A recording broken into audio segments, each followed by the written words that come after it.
हरिशंकर परसाई द्वारा रचित कहानी भेड़े और भेड़िए। एक बार वन के पशुओं को ऐसा लगा कि वे सभ्यता के उस स्तर तक पहुंच गए हैं जहां उन्हें एक अच्छे शासन व्यवस्था को अपनाना चाहिए, और एक मत से यह तय हो गया कि वन प्रदेश में प्रजातंत्र की स्थापना हो। शीघ्र ही एक समिति बैठी, शीघ्र ही एक विधान बन गया और शीघ्र ही एक पंचायत के निर्माण की घोषणा हो गई, जिसमें वन के तमाम पशुओं के द्वारा निर्वाचित प्रतिनिधि हों और जो वन प्रदेश के लिए कानून बनाएं और शासन करें। पशु समाज में इस क्रांतिकारी परिवर्तन से हर्ष की लहर दौड़ गई कि सुख, समृद्धि और सुरक्षा का स्वर्ण युग अब आ गया है। जिस वन प्रदेश में हमारी कहानी ने चरण धरे हैं उसमें भेड़ें बहुत थी, निहायत नेक, ईमानदार, कोमल, विनयी, दयालु, निर्दोष पशु जो घास तक को फूंक फूंक कर खाता है। भेड़ों ने सोचा कि अब हमारा भय दूर हो जाएगा। हम अपने प्रतिनिधियों से कानून बनवाएंगे कि कोई जीवधारी किसी को ना सताए, ना मारे, सब जिएं और जीने दें, शांति, स्नेह, बंधुत्व और सहयोग पर समाज आधारित हो। और उधर भेड़ियों ने सोचा कि अब हमारा संकट काल आया। भेड़ों की संख्या इतनी अधिक है कि पंचायत में उनका ही बहुमत होगा, और अगर उन्होंने कानून बना दिया कि कोई पशु किसी को ना मारे तो हम खाएंगे क्या? क्या हमें घास चबाना सीखना पड़ेगा? ज्यों ज्यों चुनाव समीप आता, भेड़ों का उल्लास बढ़ जाता। एक दिन बूढ़े सियार ने भेड़िए से कहा, मालिक, आजकल आप बड़े उदास रहते हो। हर भेड़िए के आसपास 2-4 सियार रहते ही हैं। जब भेड़िया अपना शिकार खा लेता है तब ये सियार हड्डियों में लगे मांस को कुतर खाते हैं और हड्डियां चूसते रहते हैं। ये भेड़िए के आसपास दुम हिलाते चलते हैं, उसकी सेवा करते हैं और मौके बेमौके हुआ हुआ चिल्लाकर उसकी जय बोलते हैं। तो बूढ़े सियार ने बड़ी गंभीरता से पूछा, महाराज, आपके मुखचंद्र पर चिंता के मेघ क्यों छाए हैं? वह सियार कुछ कविता भी करना जानता होगा, यह शायद दूसरे की उक्ति को अपना बनाकर कहता हो। खैर, भेड़िए ने कहा, तुझे क्या मालूम नहीं है कि वन प्रदेश में नई सरकार बनने वाली है? हमारा राज तो अब चला। सियार ने दांत निकोर कर कहा, हम क्या जाने महाराज, हमारे तो आप ही माई बाप हो।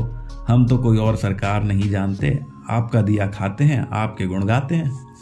भेड़िए ने कहा, मगर अब समय आ रहा है कि सूखी हड्डियां भी चबाने को नहीं मिलेंगी। सियार सब जानता था, मगर जानकर भी न जानने का नाट्य करना ना आता तो सियार शेर ना हो गया होता। आखिर भेड़िए ने वन प्रदेश के पंचायत के चुनाव की बात बूढ़े सियार को समझाई और बड़े गिरे मन से कहा, चुनाव अब पास आता जा रहा है, अब यहां से भागने के सिवा कोई चारा नहीं है, पर जाएं भी तो कहां जाएं? सियार ने कहा, मालिक, सर्कस में भर्ती हो जाइए। भेड़िए ने कहा, अरे वहां भी शेर और रीछ को तो ले लेते हैं, पर हम इतने बदनाम हैं कि हमें वहां भी कोई नहीं पूछता। तो सियार ने खूब सोचकर कहा, अजायब घर में चले जाइए। भेड़िए ने कहा, अरे वहां भी जगह नहीं है, सुना है वहां तो आदमी रखे जाने लगे हैं। बूढ़ा सियार अब ध्यान मग्न हो गया। उसने एक आंख बंद की, नीचे के होंठ को ऊपर के दांत से दबाया और एक टक आकाश की तरफ देखने लगा, जैसे विश्वात्मा से कनेक्शन जोड़ रहा हो। फिर बोला, बस सब समझ में आ गया। मालिक, अगर पंचायत में आपकी भेड़िया जाति का बहुमत हो जाए तो? भेड़िया चिढ़कर बोला, कहाँ की आसमानी बात करता है? अरे हमारी जाति कुल 10% है और भेड़ें तो अन्य छोटे पशु 90%। भला वे हमें काहे चुनेंगे? अरे कहीं जिंदगी अपने को मौत के हाथ सौंप सकती है, मगर हाँ, ऐसा हो सकता तो क्या बात थी। बूढ़ा सियार बोला, आप खिन्न मत होइए सरकार, एक दिन का समय दीजिए, कल तक कोई योजना बन ही जाएगी। मगर एक बात है, आपको मेरे कहे अनुसार कार्य करना पड़ेगा। मुसीबत में फंसे भेड़िए ने आखिर सियार को अपना गुरु माना और आज्ञा पालन की शपथ ली। दूसरे दिन बूढ़ा सियार अपने साथ 3 सियारों को लेकर आया। उनमें से उसने एक को पीले रंग में रंग दिया तथा दूसरे को नीले और तीसरे को हरे में।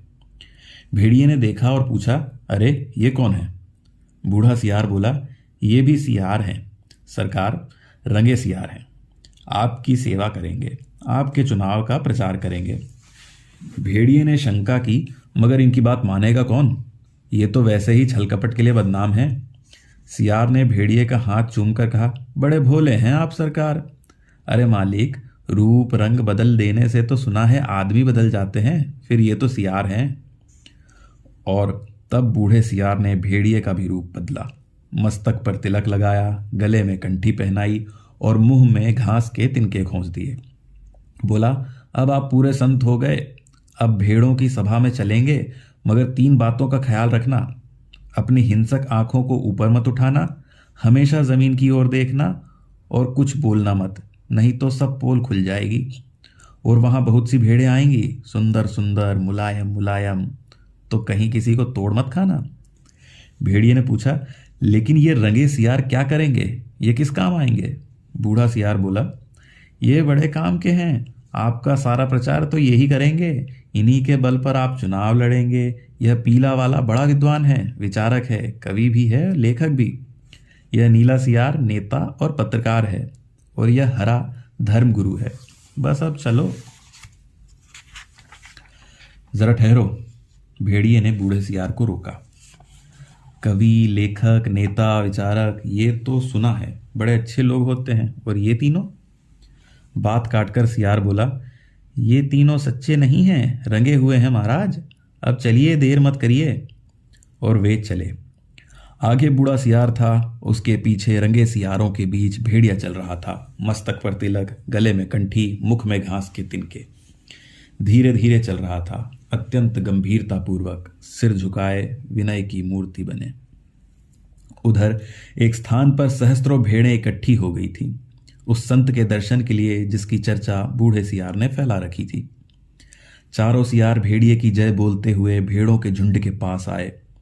बूढ़े सियार ने एक बार जोर से संत भेड़िए की जय बोली। भेड़ों में पहले से ही यहां वहां बैठे सियारों ने भी जय ध्वनि की। भेड़ों ने देखा तो बोली, अरे भागो, यह तो भेड़िया है। तुरंत बूढ़े सियार ने उन्हें रोककर कहा, भाइयों और बहनों, अब भय मत करो, भेड़िया राजा संत हो गए हैं, उन्होंने हिंसा बिल्कुल छोड़ दी है, उनका हृदय परिवर्तन हो गया है। वे आज 7 दिनों से घास खा रहे हैं, रात दिन भगवान के भजन और परोपकार में लगे रहते हैं। उन्होंने अपना जीवन जीव मात्र की सेवा के लिए अर्पित कर दिया है। अब वे किसी का दिल नहीं दुखाते, किसी का रोम तक नहीं छूते, और भेड़ों से उन्हें विशेष प्रेम है। इस जाति ने जो कष्ट सहे हैं, उनकी याद करके अभी भी भेड़िया संत की आंखों में आंसू आ जाते हैं। उनकी अपनी भेड़िया जाति ने जो अत्याचार आप पर किए हैं, उनके कारण भेड़िया संत का माथा लज्जा से जो झुका है, सो झुका ही हुआ है। परंतु अब वे शेष जीवन आपकी सेवा में लगाकर तमाम पापों का प्रायश्चित करेंगे। आज सवेरे की ही बात है कि एक मासूम भेड़ के बच्चे के पांव में कांटा लग गया, तो भेड़िया संत ने उसे दांतों से निकाला, दांतों से, पर वह बेचारा कष्ट से चल बसा। तो भेड़िया संत ने सम्मान पूर्वक उसकी अंत्येष्टि क्रिया की। उनके घर के पास जो हड्डियों का ढेर लगा है, उसके दान की घोषणा उन्होंने आज ही सवेरे की है। अब तो वे सर्वस्व त्याग चुके हैं। अब आप उनसे भय मत करिए, उन्हें अपना भाई समझिए। बोलो सब मिलकर, संत भेड़िया जी की जय। भेड़िया जी अभी तक उसी तरह गर्दन डाले विनय की मूर्ति बने बैठे थे। बीच बीच में कभी कभी सामने की ओर इकट्ठी भेड़ों को देख लेते और टपकती हुई लार को गटक जाते। बूढ़ा सियार फिर बोला, भाइयों और बहनों, मैं भेड़िया संत से अपने मुखारविंद से आपको प्रेम और दया का संदेश देने की प्रार्थना करता, पर प्रेमवश उनका हृदय भर आया है। वे गदगद हो गए हैं और भाव अतिरेक से उनका कंठ अवरुद्ध हो गया है। वे बोल नहीं सकते। अब आप इन 3 रंगीन प्राणियों को देखिए, आप इन्हें न पहचान पाए होंगे। पहचाने भी कैसे? ये इस लोक के जीव तो हैं नहीं, ये तो स्वर्ग के देवता हैं जो हमें सदुपदेश देने के लिए पृथ्वी पर उतरते हैं। ये पीले विचारक हैं, कवि हैं, लेखक हैं, नीले नेता हैं और स्वर्ग के पत्रकार हैं, और हरे वाले धर्मगुरु हैं। अब कविराज आपको स्वर्ग संगीत सुनाएंगे। हाँ कवि जी। पीले सियार को हुआ हुआ के सिवा कुछ और तो आता नहीं था। हुआ हुआ चिल्ला दिया। शेष सियार भी हुआ हुआ बोल पड़े। बूढ़े सियार ने आंख के इशारे से शेष सियारों को मना किया और चतुराई से बात को यूं कहकर संभाला, भाई कवि जी को तो कोरस में गीत गाते हैं, पर कुछ समझे आप लोग? कैसे समझ सकते हैं? अरे कवि की बात सबकी समझ में आ जाए तो कवि काहे का। उनकी कविता में से शाश्वत के स्वर फूट रहे हैं। वे कह रहे हैं कि जैसे स्वर्ग में परमात्मा वैसे ही पृथ्वी पर भेड़िया है। हे भेड़िया जी, हे महान, आप सर्वत्र व्याप्त हैं, सर्वशक्तिमान हैं। प्रातः काल संध्या आपके मस्तक पर तिलक करती है, सांझ को उषा आपका मुख चूमती है, पवन आपकी अग्नि पर पंखा करती है, और रात्रि को आप ही ज्योति लक्ष लक्ष खंड हो प्रकाश आकाश में तारे बनकर चमकती है। हे विराट, आपके चरणों में इस क्षुद्र का प्रणाम है। फिर नीले रंग के सियार ने कहा, निर्बलों की रक्षा बलवान ही कर सकते हैं। भेड़ें कोमल हैं, निर्बल हैं, अपनी रक्षा नहीं कर सकती। भेड़िया बलवान है, इसलिए उसके हाथ में अपने हितों को छोड़ निश्चिंत हो जाओ। वह भी तुम्हारा भाई है, आप एक ही जाति के हो। तुम भेड़, वह भेड़िया, कितना कम अंतर है। और बेचारा भेड़िया व्यर्थ ही बदनाम कर दिया जाता है कि वह भेड़ों को खाता है। अरे खाते और हैं, हड्डी उनके द्वार पर फेंक जाते हैं, ये व्यर्थ बदनाम होते हैं। तुम लोग तो पंचायत में बोल भी नहीं पाओगे। भेड़िया बलवान है, यदि तुम पर कोई अन्याय होगा तो डट कर लड़ेगा, इसलिए अपनी हित रक्षा के लिए भेड़ियों को चुनकर पंचायत में भेजो। बोलो सब भेड़िया की जय।